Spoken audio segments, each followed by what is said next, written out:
All right, so for problem 1, we want to simplify. So remember, we multiply our outside. So that would just be 16.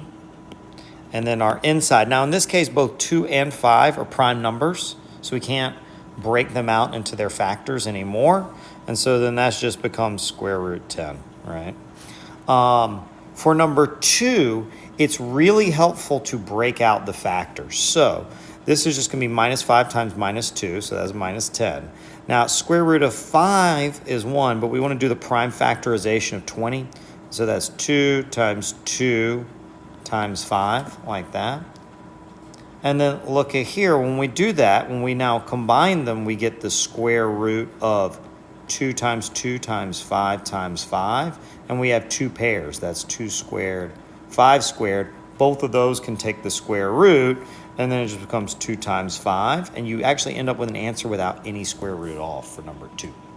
Same thing with number 3. You do 3 times 5 on the outside. And the inside, you want to break it down into its prime factor. So that would be 2 times 5 for 10 times 2 times 2 times 2 for 8. And look at here, we have 4 2's. So if I rewrite this, 3 times 5 on the outside, that becomes 2 squared times 2 squared times 5. And then you can simplify. And it's just so much easier to do it this way. All right, same thing with problem number 4.